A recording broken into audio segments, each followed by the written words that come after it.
Ó Senhor Jesus, uma boa noite a todos os irmãos, amigos e visitantes, e também um bom dia, uma boa noite, uma boa tarde aos demais que porventura desfrutarão dessa mensagem numa outra oportunidade. Nós estamos na mensagem 11 do livro de Gênesis, que tem como título Uma auxiliadora idônea para o homem. E é a terceira mensagem desse volume, desse alimento diário. Saía um rio do Éden. Aleluia. Que o Senhor nos dê muita graça para que nós possamos atingir a expectativa do seu coração. Ó Senhor Jesus, confesso, irmãos, que ao desfrutar dessa mensagem, eu pude me arrepender diante do Senhor de tamanha envergadura que essa mensagem proporciona para todo um cristão. Não seria eu que estava escalado para falar essa mensagem. A mensagem que eu ia falar era a próxima. Mas aprove a Deus, na sua infinita misericórdia, que eu estivesse aqui. Deus sabe todas as coisas, né? E ao desfrutar dessa mensagem, né, irmãos, assim, eu estava considerando diante do Senhor, né, diante da minha condição, de que, né, eu até me arrependi, sabe, peço perdão aos irmãos por não ter, né, a capacitação, né, o encargo necessário para passar para os irmãos, né, a tamanha responsabilidade. Porque, ao ler esses versículos base que está em Gênesis, capítulo 2, os versículos 18 a 25, né, eu vi o quanto eu era superficial e rasteiro no que diz respeito ao plano de Deus. Gramaticamente falando, a gente pode até ter uma boa interpretação desses textos, podemos até ver o que está escrito aqui por trás da letra, né, e o papel aqui, você pode até entender, e com recursos, né, linguísticos, podemos dizer assim, você pode até fazer uma boa interpretação, mas não tem nada a ver aqui, irmãos. Isso aqui é muito mais do que a gente pensa. Né? Isso aqui simplesmente é uma sombra e uma figura de uma realidade que é Cristo e a igreja. Então é muito mais profundo do que aquilo que a gente pensa. É muito mais elevado do que aquilo que a gente possa, porventura, entender através desses versículos aqui. Esses versículos aqui nos diz o seguinte, irmãos, nos fala: disse mais o Senhor Deus, não é bom que o homem esteja só. Far-lhe-ei uma auxiliadora que lhe seja idônea. Havendo, pois, o Senhor Deus formado da terra todos os animais do campo e todas as aves do céu, trouxe-os ao homem, para ver como este lhe chamaria. E o nome que o homem desse a todos esses seres viventes, esse seria o nome deles. Deu o nome o homem a todos os animais domésticos, às aves dos céus, e a todos os animais selváticos. Para o homem, todavia, não se achava uma auxiliadora que lhe fosse idônea. Então o Senhor Deus fez cair pesado sono sobre o homem, e este adormeceu, e tomou uma das suas costelas, e fechou o lugar com carne. E a costela que o Senhor Deus tomara ao homem, transformou-a numa mulher, e lhe a trouxe. E disse o homem: esta é afinal osso dos meus ossos, e carne da minha carne. Chamar-se-á varoa, porquanto do varão foi tomada. Por isso, deixa o homem pai e mãe, e se une à sua mulher, tornando-se os dois uma só carne. Ora, um e outro, homem e sua mulher, estavam nus e não se envergonhavam. Irmãos, aqui o Senhor deu uma incumbência para o homem de nominar todos os animais, a fim de que o homem pudesse, entre todas as criaturas de Deus, achar alguém que fosse-lhe compatível. Então passou um boi, uma vaca, um camelo, um pato, uma galinha, e foi passando toda sorte de animais, quadrúpedes, seres viventes, e todo animal que rasteja. E Deus deve ter perguntado para o homem aí, e aí, achou alguma coisa que tem uma compatibilidade com você? Não tinha nada aqui que fosse compatível à natureza humana. Deus já sabia de tudo isso, irmãos. Não havia nada que fosse compatível ao homem. Então o que o Senhor fez? Fez o homem dormir. Fez o homem dormir. Um pesado sono sobre o homem, e tirou uma das suas costelas e transformou uma mulher. Ele a trouxe. E ele viu que aquilo ali de fato saía das suas entranhas. E ele disse: afinal, esta é osso dos meus ossos e carne da minha carne. Aleluia. Esses versículos são muito falados, né, em cerimônias matrimoniais, né, para falar da mulher e do homem, que os dois se tornam uma só carne. Mas isso é muito superficial, irmãos. É muito mais profundo do que nós entendemos aqui. Tudo aqui se refere ao Senhor Jesus desposando a sua noiva. Isso aqui é só uma figura e uma sombra de uma realidade que um dia nós, a igreja, tornaremos de fato a noiva, a esposa do Senhor. Isso que é a realidade. Nós não podemos deixar que isso passe desapercebido. Essa é a realidade desses versículos. Cristo e a igreja cumprindo o propósito de Deus. No capítulo 1 de Gênesis, versículos 26 a 28, nos fala o seguinte. Fala assim: também disse Deus, façamos o homem a nossa imagem conforme a nossa semelhança. Tenha ele domínio sobre os peixes do mar, sobre as aves do céu, sobre os animais domésticos, sobre toda a terra e sobre todos os répteis que rastejam pela terra. Criou Deus, pois, o homem, à sua imagem, a imagem de Deus o criou, homem e mulher os criou. E Deus os abençoou e lhes disse: sede fecundos, multiplicai-vos, enchei a terra e sujeitai-a, dominai sobre os peixes do mar, sobre as aves do céu e sobre todo o animal que rasteja pela terra. Esta foi uma incumbência que Deus deu ao homem para que ele pudesse governar e dominar sobre toda a sua criatura. Mas o homem não tem capacidade para isso. O homem não tem capacidade nem mesmo para subjugar o cachorro doméstico da sua casa. Nem o xerife, né, Zá? Fui na casa do Zazá, ele teve que trancar o xerife no quarto, de tão desobediente que ele era.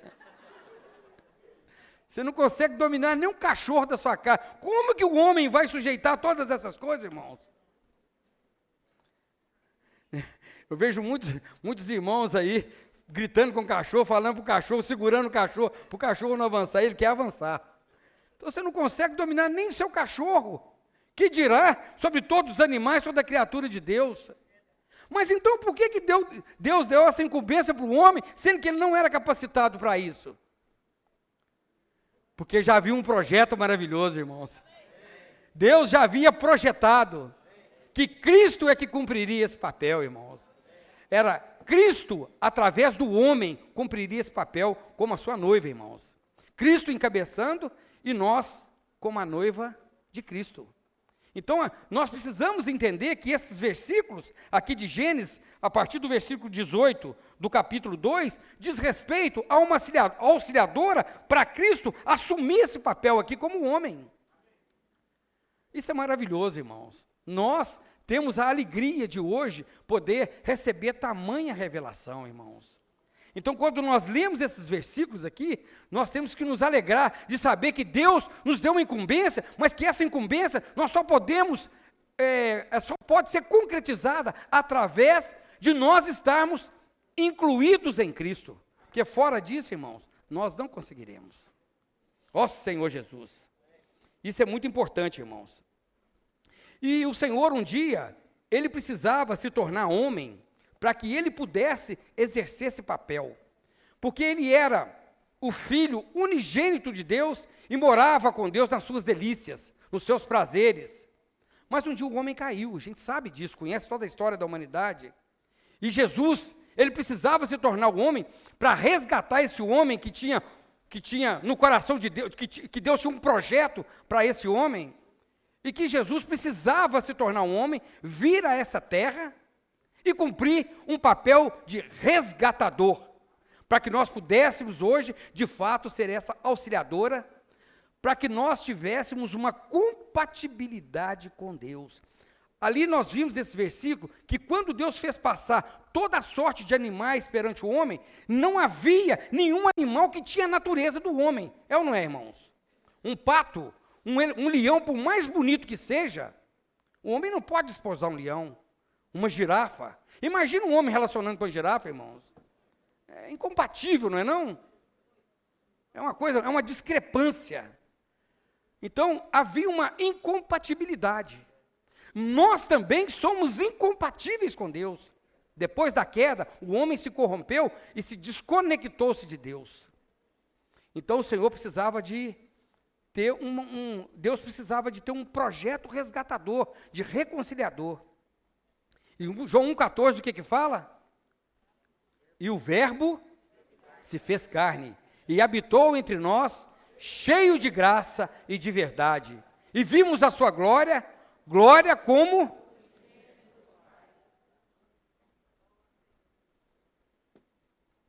Então, de fato, tudo isso aconteceu, irmãos. O projeto de Deus ainda estava em andamento. Vamos ver Hebreus, capítulo 1. Vamos ver Hebreus, capítulo 1.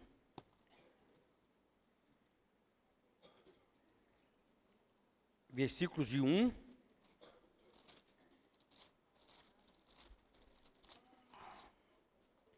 Aqui fala assim, irmãos. Ó Senhor Jesus, havendo Deus outrora falado muitas vezes e de muitas maneiras aos pais pelos profetas, nesses últimos dias nos falou pelo Filho, a quem constituiu o herdeiro de todas as coisas, pelo qual também fez o universo. Ele que é o resplendor da glória e a expressão exata do teu ser, sustentando todas as coisas pela palavra do seu poder, depois de ter feito a purificação pelos pecados, assentou-se à direita da majestade nas alturas, tendo se tornado tão superior aos anjos, quanto herdou mais excelente nome do que eles. Pois qual dos anjos disse jamais, tu és meu filho, eu hoje te gerei, e outra vez, eu lhe serei por pai, e ele me será filho. E novamente, ao introduzir o primogênito ao mundo, diz, e todos os anjos de Deus o adorem. Ainda quanto aos anjos diz, aquele que a seus anjos faz ventos e a seus ministros labareda de fogo, mas acerca do Filho, o teu trono, ó Deus, é para todo o sempre. Então esse projeto aqui estava nas mãos do Senhor. Deus o fez assentar ao degrau mais alto, à direita do Pai. Para quê? Para que ele se tornasse o cabeça da igreja. Para que ele pudesse cumprir toda essa obra, ele teve que passar por todo esse processo aqui. Aqui fala, qual dos anjos Deus falou, tu és meu filho, hoje te gerei? Mas parece ser uma coisa meio complicada aqui, irmãos, de falar assim, mas Jesus já não era o Filho de Deus? Como que agora, hoje tu és meu filho, eu hoje te gerei? Nós precisamos entender isso aqui, irmãos. Jesus, ele era o Filho unigênito de Deus. Ele era o único filho que Deus tinha. O único. Ele era o Filho unigênito. Quando ele se tornou um homem, quando ele passou por todo aquele processo, né, de sofrimento, de crucificação, de escárnio, todo esse processo humano que ele passou, ele foi aprovado indo até a cruz, morrendo, ressuscitando, e aí ele se torna o filho primogênito. Ou seja, ele é o primeiro de muitos. Então, quando nós unimos a Cristo na sua morte, nós também unimos a Cristo na sua ressurreição. Então, nós também morremos com o Senhor, mas também nós fomos ressuscitados com o Senhor e estamos também assentados à direita de Deus. Mas é um amém muito fraco, irmãos. Eu acho que eu não tenho aqui, talvez, a eloquência necessária para convencer os irmãos de tais palavras, né? Irmãos, você está sentado à direita do Pai em Cristo Jesus, irmão. acima de todo principado e potestade, acima de todo anjo caído, de todo demônio, irmãos. Nós conquistamos esse lugar através de Jesus, irmãos. Isso é maravilhoso. Nós estamos ali. Vamos ver outro versículo aqui que está em Hebreus. Hebreus 2, de 5 a 8. Olha o que fala aqui, irmãos. Pois não foi a anjos que sujeitou o mundo que há de vir, sobre o qual estamos falando. Antes, alguém em certo lugar deu pleno testemunho, dizendo: que é o homem que dele te lembres? Ou o filho do homem que o visites? Fizeste-o por um pouco menor que os anjos, de glória e de honra o coroaste, e o constituíste sobre as obras das tuas mãos. Todas as coisas sujeitastes debaixo dos teus pés. Irmãos, eu quero falar uma coisa para você, que Satanás, ele te odeia. Satanás te odeia, sabe por quê? Porque você está num lugar que ele almejou estar e não está. Nós estamos numa posição que nenhum outro anjo, nenhuma outra criatura está.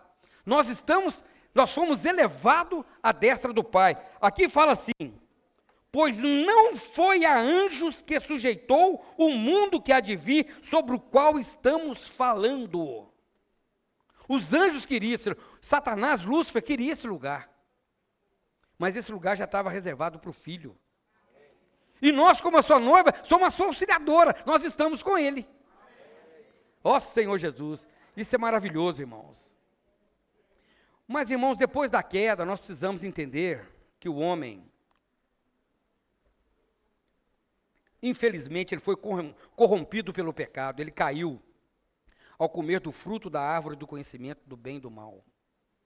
E houve essa incompatibilidade com a natureza de Deus, e o homem, ele não se aproxima de Deus. Só tem um caminho para o homem se aproximar de Deus. É mudando essa natureza, irmãos. É nós aceitamos o sacrifício eterno, o sacrifício vicário do nosso Senhor Jesus Cristo. Aí nós nos tornamos filhos de Deus. Então, quando nós aceitamos o Senhor Jesus, quando nós nos tornamos filhos de Deus, a salvação, ela se dá aonde? Aonde que ela se dá? A salvação, ela se dá no Espírito. Nós que estávamos mortos nos nossos delitos e pecados, juntamente com Cristo, nós fomos salvos. Pela graça nós fomos salvos, irmãos. Então, nós estávamos mortos nos nossos delitos e pecados. Então, o nosso espírito ficou amortecido, ficou sem função depois que o homem pecou. Então, precisava resolver essa questão, para que Deus pudesse novamente entrar no espírito do homem, para que pudesse tomar toda a natureza do homem.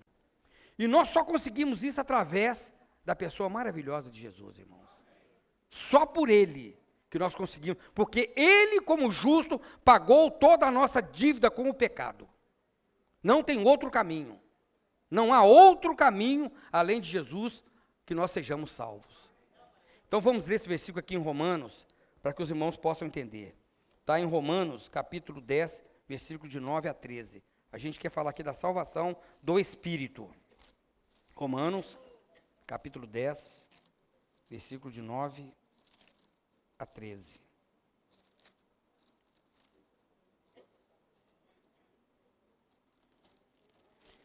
O que fala? Fala assim: se com a tua boca confessares Jesus como Senhor, e em teu coração creres que Deus o ressuscitou dentre os mortos, será salvo. Versículo 10. Porque com o coração se crê para a justiça, e com a boca se confessa a respeito da salvação. Versículo 11. Porquanto a Escritura diz: todo aquele que nele crê não será confundido, pois não há distinção entre judeu e grego, uma vez que o mesmo é o Senhor de todos, rico para com todos os que o invocam. Porque todo aquele que invocar o nome do Senhor será salvo. Todo aquele que invocar o nome do Senhor será salvo. Então nós precisamos entender uma coisa, irmãos. aqui só tem uma exigência, é você crer e confessar com a boca que Jesus Cristo é o Senhor. Aqui não tem nenhuma exigência, você não precisa de ser bonito, feio, branco, santo, você não precisa de ser nada, simplesmente você tem que crer que Jesus é a solução que Deus propiciou para os nossos pecados, só isso, e você confessar com a sua boca, invocar o nome do Senhor. Então, quando você faz isso, o seu espírito novamente passa a ter uma conexão com Deus. Então, ele volta a ter a sua função. Agora, ele tem vida, porque Cristo agora passa a habitar no seu espírito. Amém? Mas, infelizmente, irmãos, ainda tem um problema. Qual que é o problema? A nossa alma, irmãos. A nossa alma, ela tem uma influência do veneno da serpente que está na nossa carne. Quando o homem comeu do fruto da árvore do conhecimento do bem e do mal, o veneno da serpente, o pecado, foi injetado na carne do homem. Por isso que Romanos fala que a carne milita contra o espírito contra a carne. E a alma, ela está no meio. Então, a nossa alma, ela tem uma influência muito forte do pecado e das coisas malignas, da natureza maligna. Então, ela precisa também de ter salvação, irmão. A alma precisa ser salva. Então, vamos ler esses versículos aqui, que está em Coríntios. Está em 1 Coríntios 6, de 17 a 20.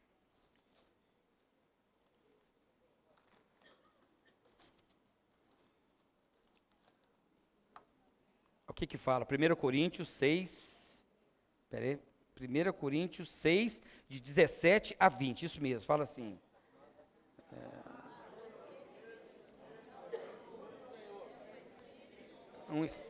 Peraí, eu perdi aqui, irmãos. 1 Coríntios 6, está certo. Mas aquele que se une ao Senhor é um espírito com ele. Fugir da impureza.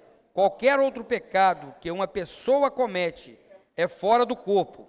Mas aquele que pratica a imoralidade peca contra o próprio corpo. Acaso não sabeis que o vosso corpo é santuário do Espírito Santo?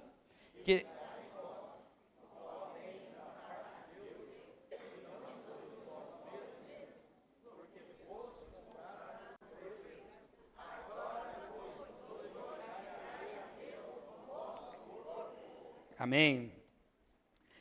Acaso não sabeis que o vosso corpo é santuário do Espírito Santo, que está em vós, o qual tendes da parte de Deus, e que não sois de vós mesmos, porque fostes comprado por preço.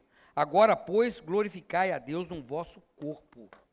Então, nós não pertencemos mais a nós mesmos, irmãos. Nós pertencemos a Deus. Então, nós precisamos de uma santificação da nossa alma. Então, essa santificação, irmãos, ela se dá como, irmãos? Nós precisamos que a nossa alma seja santificada, para que nós nos tornemos compatíveis com Deus. Porque aquele que rouba, não rouba mais. Aquele que pratica imoralidade, não pratique mais. Porque agora, dentro de nós, habita uma vida santa. E essa vida, ela precisa conduzir a nossa vida. Então, essa natureza pecaminosa, essa influência maligna do pecado que nós temos, nós agora precisamos deixar com que essa vida nova que está dentro de nós tenha supremacia sobre essa vida.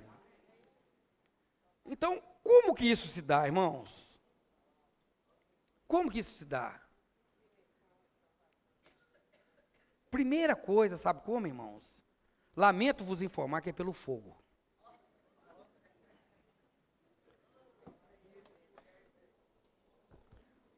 Pedro 6, 1 Pedro capítulo 1, versículo de 6 a 7.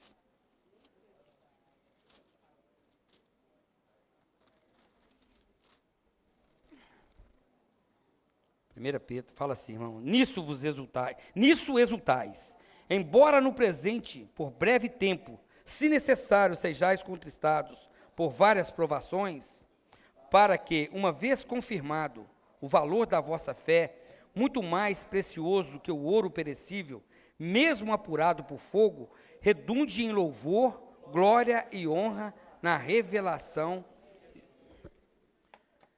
Irmãos, nós precisamos entender que nós, como filhos e filhas de Deus, nós precisamos passar por provações. A nossa fé, ela precisa ser testada, irmãos. Cada um de nós precisamos passar por essas provações para que a nossa fé, de fato, ela seja, depurada. Ela precisa de ter um valor incondicional diante de Deus, tal qual o ouro. Nós, quando cremos no Senhor, nós somos uma pedra bruta, irmãos. Uma pedra cheia de minérios que não tem valor, que são os pecados, as picuinhas que nós praticamos, essas coisas que não é compatível aquilo que Deus quer fazer em nós. E como que isso é purificado, irmãos? Por um lado é pelo fogo, irmãos. Tal qual o ouro, ele não precisa de passar pelo cadinho, e no cadinho ali, que suporta altas temperaturas, é colocado ali. Então, quando o ouro ele é liquidificado ali, ele vai soltando aquelas impurezas e vai subindo aquela escora, e o ourives, o que ele faz? Ele retira aquela parte que não tem nenhum valor e joga fora. Então, esse fogo, irmãos, são as provações que nós passamos, irmãos. Ninguém gosta de passar por provação, irmãos. Mas essas provações é para nos amansar, irmãos. Eu vejo assim, muitas vezes a gente chega, com muita arrogância e prepotência, muita altivez, e quando a gente passa por provações, a gente fica amuado, irmãos, a gente fica cabisbaixo, a sua alma está sendo purificada, aí sua alma tem menos propensão de se manifestar, é ou não é, irmãos? Por quê? Porque tem uma necessidade de nós sermos depurados. Já é o amor do Senhor nos proporcionando essas situações para que um dia, de fato, o nosso ser se torne compatível à vida de Deus. Então, tudo isso é necessário passar por esse processo purificador. Vamos ler outro versículo aqui de Pedro, que está em 1 Pedro 4:12. 1 Pedro 4:12. O que fala? Fala assim: amados, não estranhei o fogo ardente que surge no meio de vós, destinado a provar-vos, como se alguma coisa extraordinária vos estivesse acontecendo. Pelo contrário, alegrai-vos na medida em que sois coparticipantes dos sofrimentos de Cristo, para que também, na revelação de sua glória, vos alegreis exultando. Como que o Senhor Jesus ele foi aprovado? Pelos sofrimentos, irmãos.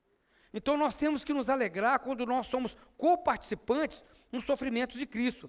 Agora, Pedro também fala que não sofra nenhum de vós como roubadores, como malfeitores. Tem vários irmãos que às vezes, entra no cartão de crédito, gasta o que deve, o que tem e o que não tem. Faz dívida, faz isso, aquilo outro, aí chega totalmente endividado e vem ter comunhão e fala assim: irmão, eu estou passando por uma provação enorme, eu estou endividado. Mas aí você procurou com as suas próprias mãos, aí você está sofrendo, é pelo seu caráter. Você está sofrendo é porque você não tem uma administração. Agora, quando nós somos coparticipantes do sofrimento de Cristo, quando você vai no shopping pregar o evangelho, e você toma um soco ali do segurança, e ainda você fala assim: graças ao Senhor. Aí você está sendo coparticipante do sofrimento de Cristo. Estou falando isso porque já aconteceu isso entre nós, tá, irmãos? E quando você recebe um não, você está pregando o evangelho ali, outro te enxota ali, fala. Eu lembro que quando a gente estava ali em São Paulo ali, pregando o evangelho ali, nas ruas ali, aí, estava eu e um irmão lá da Bahia, a gente estava passando por um aperfeiçoamento, a gente saiu de porta em porta. Esse irmão muito corajoso, ele chegou numa loja assim de produtos, de produtos de ferramentas, ele chegou com, assim: alguém aqui quer receber oração? Alguém quer receber oração? Posso orar por vocês? Todo mundo virou as costas assim. Irmãos, que sofrimento. Eu só virei o rosto assim, irmãos. Falei assim: Senhor Jesus, quanta humilhação. Quanta humilhação, né, irmãos? A gente sabe que essas situações, né, nós estamos sendo coparticipantes do sofrimento de Cristo. Aí a gente foi para as ruas, né? Chegou nas ruas lá, né? Eu falei assim, vamos para a rua que é mais prático do que encontrar muitas pessoas. Aí vinha um casal assim, né? Aí eu peguei e falei assim, não pode deixar que eu aborde isso. Aí abordei uma jovem senhora, né? Eu falei assim para ela, posso orar por você? Não, muito obrigado, meu rei, eu sou ateia. Eu falei assim, Senhor, é muita humilhação, né, irmãos? Ou seja, né, nós estamos sendo coparticipantes, é um sofrimento que redunda em nós um eterno peso de glória, irmãos. É ou não é, irmãos? Agora, nós estamos sofrendo, de fato, estamos sendo coparticipantes. Os sofrimentos do Senhor Jesus, Ele foi para produzir a igreja. E nós, como igreja, somos coparticipantes desse sofrimento. Amém? Pronto, esse é o primeiro passo, né, irmãos? Então, os irmãos entenderam que o fogo é necessário? Para que o fogo é necessário? Para nos depurar, né, irmãos? Amém. Não é muito bom falar disso, não, né, irmão? E qual que é o segundo agora? Qual que é o segundo passo? Efésios 5, 26. Efésios 5, 26. Projeta aí para nós, por favor, irmão. Pode ser o 20. Efésios 5, 25 e 26, tá? Marido, amai vossa mulher, como também Cristo amou a igreja e a si mesmo se entregou por ela, para que a santificasse, tendo purificado por meio da lavagem de água pela palavra. Agora aqui vem um aspecto mais gostoso, irmãos. Nós somos também purificados pela lavagem de água pela palavra, irmãos. Quem aqui já lavou o carro aqui no posto de gasolina aqui? Acho que todos já lavaram, né? Já viu aqueles jatos que tem ali que você não... Se você pôr a mão lá, até fura o dedo. A palavra, ela tem aquele objetivo, tem aquela função em nós, né? Ela nos lava e tira toda a impureza, irmãos. Então, ao contato com a palavra, irmãos, enquanto mais você vai tendo contato com a palavra, você vai desfrutando do Senhor, a palavra vai entrando em você, a palavra vai sedimentando em você, e realmente ela te constrange tanto que você fala assim, puxa vida, eu não tenho prazer em praticar essas coisas. A palavra, irmãos, ela é maravilhosa, ela é um veículo. A palavra, ela é um veículo que traz a natureza de Deus para dentro de nós. Então, ao desfrutar da palavra, nós temos que extrair da palavra todo o elemento divino para que nós possamos ser enriquecidos e abastecidos e tirar de nós essa natureza caída. Por exemplo, eu até citei esse exemplo lá em Sete Lagoas. Eu estava compartilhando mensagem lá com os irmãos, né? Eu trabalho com cosméticos, os irmãos sabem, né, que eu trabalho com cosméticos. E o cabelo ele precisa de vitaminas, de proteínas, né, de cistina, ele precisa de vários emolientes, de óleo, de água. Então, o que acontece? Quando o cabelo está muito danificado, ele está com a cutícula aberta, né, porosa, você passa a mão num cabelo assim, né, você vê que o cabelo ele tá gritando, ele está arranhando. De que o cabelo precisa? Aí você tem que ter um discernimento, ele precisa de óleo, ou ele precisa... muitas pessoas falam, eu vou hidratar o cabelo, mas o cabelo não precisa de água, ele precisa de óleo. O cabelo precisa de óleo, não precisa de água. Então, você tem que ter um bom diagnóstico. Então, quando você pega uma máscara, para você hidratar seu cabelo, a máscara, ela só é um veículo. Dentro daquela máscara, ou seja, do creme, máscara é o creme, tá? Dentro daquele creme ali é que tem os nutrientes necessários para depositar no córtex do cabelo, para que o cabelo tenha de novo elasticidade, penteabilidade, maleabilidade e se torna bonito. Aí, você já viu quando você pega um cabelo, quando ele é bem tratado, você olha assim, principalmente as irmãs, você bate o olho e fala assim, puxa, que cabelo bonito. É ou não é, irmão? Porque é um cabelo bem cuidado, ou seja, a máscara, ela leva o veículo para que o cabelo precisa. Essa palavra tem que trazer todos os nutrientes para dentro de nós, para que quando as pessoas vão chegar, falar assim, puxa, que bonito. Você tem sido bonito para as pessoas? Elas têm visto em você algo de beleza? A palavra tem causado em você uma beleza a ponto de ficar as pessoas espantadas? Então, a palavra, irmãos, ela nos lava, ela traz esse agente divino para dentro de nós e vai sedimentando dentro de nós e nós vamos nos tornando parecidos com o Senhor. Maravilhoso, não é, irmãos? Esse processo também é um processo purificador. É o jato da palavra. Amém? Deixa eu prosseguir aqui. Colossenses 3,16. Projeta para mim, por favor, irmão.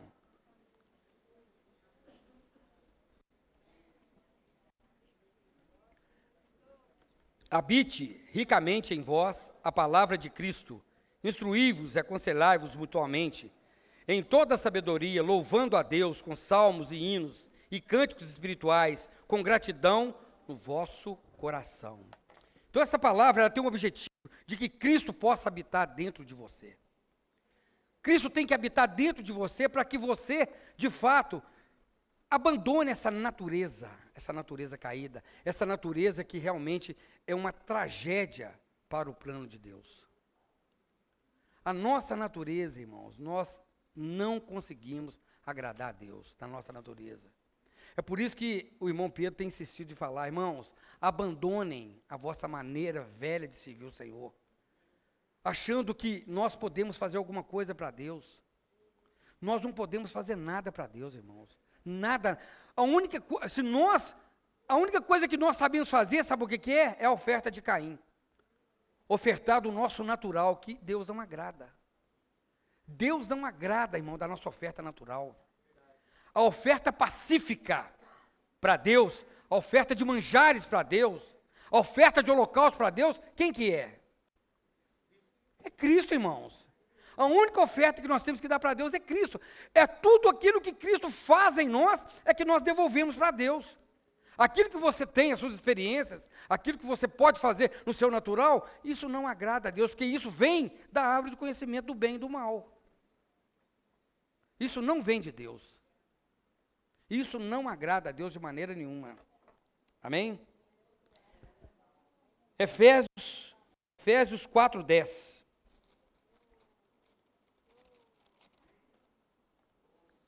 Aquele que desceu é também o mesmo que subiu acima de todos os céus para encher todas as coisas. A ressurreição do Senhor o elevou ao lugar mais elevado do universo, irmãos, à direita de Deus. Cristo está do lado de Deus, acima de todo o principado, toda a potestade, irmãos. Para quê, irmãos? Para encher todas as coisas. É igual uma caixa d'água. Você não coloca uma caixa d'água lá embaixo no rio, você coloca? Onde é que você coloca uma caixa d'água? Em cima. Por que você coloca a caixa d'água em cima? Para que aquela água da caixa d'água possa abastecer todas as torneiras da sua casa. Torneira, chuveiro e demais necessidade. Então ela está lá no alto. E ela lá no alto, ela tem água disponível ali para encher, para suprir toda a necessidade. Então, por isso que Cristo hoje está sentado lá em cima, irmãos. Ele tem tudo aquilo que você precisa. Ele pode encher suprir toda a sua necessidade. Tudo que você precisa está em Cristo, irmãos. Ele tem tudo que nós precisamos. Ó Senhor Jesus. Ó Senhor Jesus. Amém.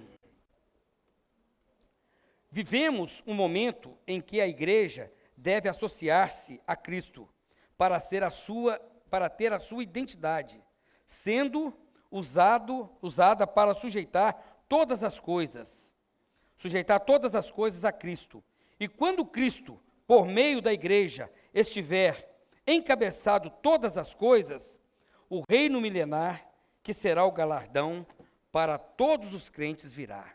Todos os crentes vencedores. Mas a maioria dos crentes estão vivendo como nos dias de Noé, desapercebido desse momento. Tão importante, temos que ser esses sionitas, que lutamos pelo propósito de Deus, que buscam fazer a sua vontade, assim como Abraão. Irmãos, eu quero falar para os irmãos, essas experiências que o Senhor tem nos dado sobre a vida de Abraão, tem nos impressionado bastante, não tem, irmãos? Primeiramente, nós temos que saber que quando Davi, ele conquistou Jerusalém, ele tinha a fortaleza de Sião. O que era a fortaleza de Sião?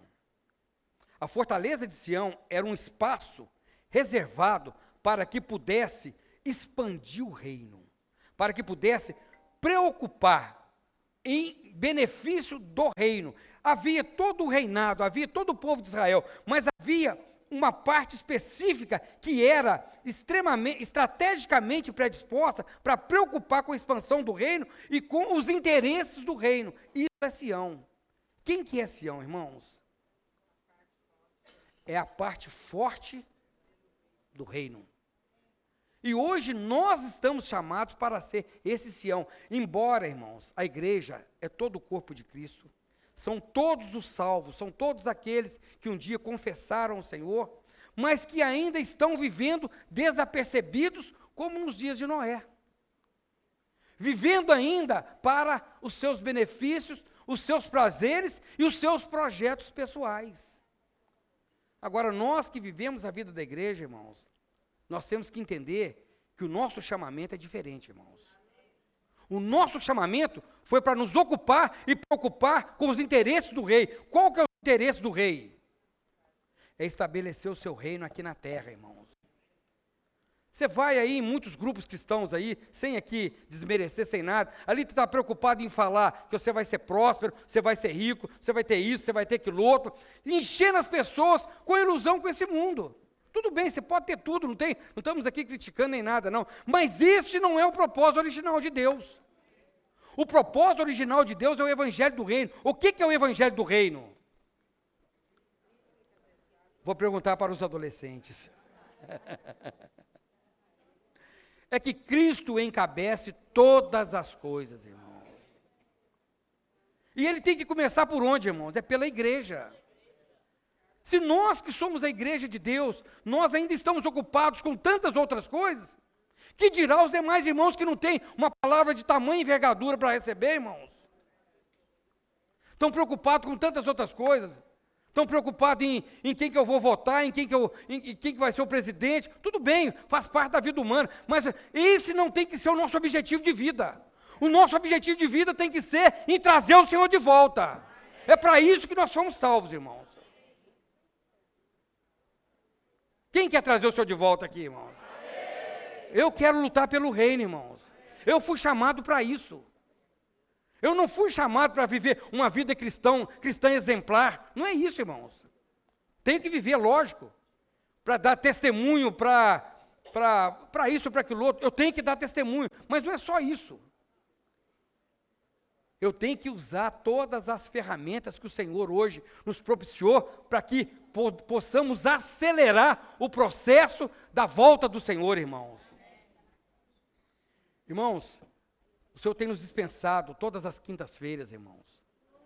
Tem ou não tem? Todo domingo, todo sábado, todo final de semana, a palavra profética. E a palavra profética, irmão, é aquela que potencializa todas as ferramentas. Casa de adolescentes, homens de oração, mulheres conectadas, comportagem, CEAP, vem ver, tudo isso que o Senhor nos deu, visando o quê, irmãos? Visando um acelerar da volta do Senhor. Então nós temos que nos ocupar exatamente com isso. Nós não podemos estar nos desapercebidos. Porque senão nós seremos simplesmente superficiais, rasteiros e rasos. Quando nós olhamos para aqueles versículos ali de Gênesis, nós temos que entender que nós somos a noiva de Cristo. E que o Senhor está nos adornando para o reino milenar. Para que o Senhor possa nos desposar, irmãos. Eu quero ser desposado pelo Senhor. Quem aqui quer ser desposado, irmãos? Ó Senhor Jesus. Eu quero ser desposado, irmãos. Está na hora, irmão, de nós assumirmos a nossa responsabilidade, irmãos. Irmãos, eu não quero aqui criticar ninguém, cada um vá diante do Senhor e se justifique, né? Se você consegue. Se você consegue, se justifique diante do Senhor. Porque um dia, todos nós, irmãos, compareceremos diante do tribunal de Cristo. Para prestarmos conta das nossas obras. É ou não é, irmãos? Eu quero aqui, irmão, meu tempo aqui já esgotou. Eu quero deixar esse encorajamento, tá, irmãos? De que essa auxiliadora idônea, irmãos, é a igreja, irmãos. E somos cada um de nós. Agora, para que nós sejamos de fato essa auxiliadora idônea, nós precisamos estar com a vida compatível à vida de Deus, irmãos. E nós só conseguimos isso através da lavagem de água pela palavra. Os sofrimentos virão para nos deixar cada vez mais mansos, mais apercebidos, mas a palavra é que tem que cumprir esse papel, de nos sedimentar a vida de Deus que está disponível para cada um de nós. Ó Senhor Jesus, nós temos que lutar pelo reino, lutar pelos irmãos, encorajando uns aos outros. Irmãos, as ferramentas estão disponíveis. Tem várias ferramentas. Você pode, muito bem, eu não vou falar, como é que eu falo aqui, irmãos? Você pode, se eu falar com você para escolher, eu vou estar escolhendo uma em detrimento da outra. Você tem que participar de todas as ferramentas. De todas as ferramentas. Né? Por exemplo, a gente está tendo essa oportunidade, né, na casa de adolescentes, de incluir o TCI, irmãos. A casa de adolescente, irmãos, ela é uma ferramenta extremamente estratégica, crucial. Por quê? Porque a casa de adolescente, ela envolve toda a igreja. Por exemplo, homens de oração podem participar de casa de adolescente? Mulheres conectadas? A intendência pode? Todos os irmãos podem estar na casa de adolescentes. Então, esta é uma ferramenta para que nós possamos, juntamente com os santos, propiciar uma oportunidade do evangelho do reino ser pregado, irmãos. Então, nós temos que mudar a nossa cultura. Vamos nos esforçar. Vamos fazer com que o Senhor possa ganhar, irmãos, nos tirar da nossa passividade, ainda de muita ilusão com esse mundo, né? De viver para as nossas coisas. Já não dá mais tempo para isso não, irmãos. Irmãos, eu confesso, tá? Eu estava até na reunião do Labor, eu estava falando para os irmãos, quando eu era mais jovem, eu queria ganhar dinheiro, irmãos. Confesso aos irmãos, queria mesmo. E lutei para isso. Corri muito para isso. E graças ao Senhor eu tive algumas oportunidades. E o Senhor me deu alguns recursos financeiros. Irmãos, pura ilusão, irmãos. É pura ilusão. Irmãos, por exemplo, eu tenho alguns imóveis. Eu estou falando com toda humildade, irmãos. Cada dia um inquilino me enchendo a paciência, irmãos. Cada dia. Por exemplo, deixa para lá, irmãos. Jesus é o Senhor. Senhor Jesus. Louvado seja o Senhor. Eu só vou ler o domingo aqui para fechar a mensagem aqui, tá, irmão? Senhor Jesus. Amém. Irmãos, eu acho que eu vou parar por aqui, tá? Eu queria ler o domingo, mas eu nem vou ler o domingo, porque o domingo é a batalha final, né? É a concretização final e máxima na Nova Jerusalém, a noiva desposada, é que nós seremos, né, eternamente com o Senhor, né? E Satanás será... Eu quero só ler um versículo, tá? Vou ler o último versículo aqui, de 1 Coríntios, capítulo 15. Esse versículo eu quero ler, tá? Fala assim, versículo 24, 15, 24, fala assim: